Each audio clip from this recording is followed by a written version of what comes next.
Hello, and for today's video, ang ituturo ko sa inyo ay tungkol sa Facebook post. Paano mawawala yung tagging sa Facebook. Ayan guys, so katulad na lang nitong ating post guys na merong tagging dito sa ibabaw ng ating post guys or sa baba ng ating caption. So para mawawala po yan ay matulad siya nitong ating ibang post dito na for example, ito nakikita nyo wala siyang tagging guys na naka-display.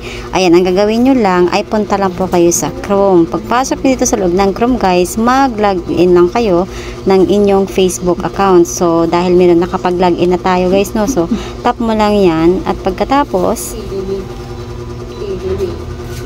mapunta na kayo ngayon sa inyong dashboard dito sa my Facebook. Ayan, so dapat guys make sure na naka desktop site yung ating Facebook. Ayan, dito sa may tatlong dot sa taas, ayan, tap nyo lang yan at dapat naka-check lang po yung desktop site. So yan, so tap nyo yung photo video, ayan sa may gitna, ayan, so mapunta na kayo ngayon sa inyong gallery.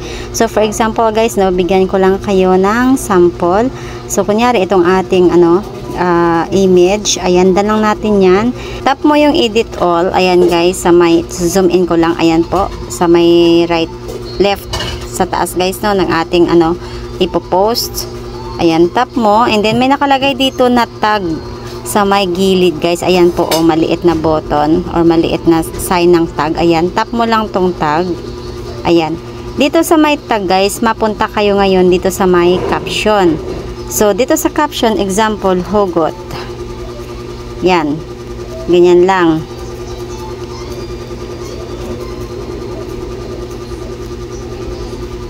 Ayan po, example lang natin yan. Pagkatapos po ay tap mo lang yung save sa baba. Ayan. So, kung gusto mong mag-add ng more, guys, ganito ang mukha ng walang lipstick. Tag, ayan. So, tap nyo lang yung katulad ng sinabi ko dito sa may caption. Ayan, hugot.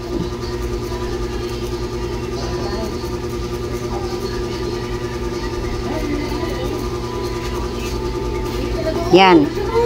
Tapos, save nyo lang po dito sa baba. Pagka-save nyo sa may baba, done nyo lang. Ayan. Pagka-done, ayan, pwede kayo maglagay dito ng caption, what's on your mind. Ayan.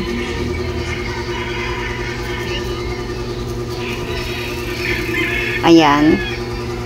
So, pagkatapos guys, tap mo lang yung next. Ayan.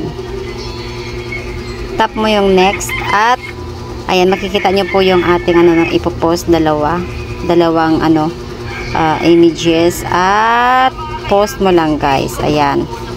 So once na mapunta ngayon tayo sa ating post guys, ayan, andito tayo ngayon, ulitin ko, sa loob ng Chrome.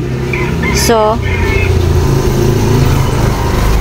pag pumunta tayo ngayon sa Facebook guys, ayan, ang makikita na natin dito sa ating post ay ganito po, wala siyang, ayan, ganyan, wala siyang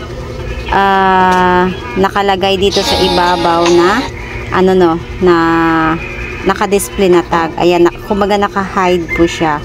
Ayan, so katulad nitong ating post na to dito sa may bandang baba guys, ito naka-hide po siya. Nakatulong ba sa iyo ang tutorial na to? Of course, kung oo, please don't forget to hit like, subscribe, and share na rin sa ating video. Bye!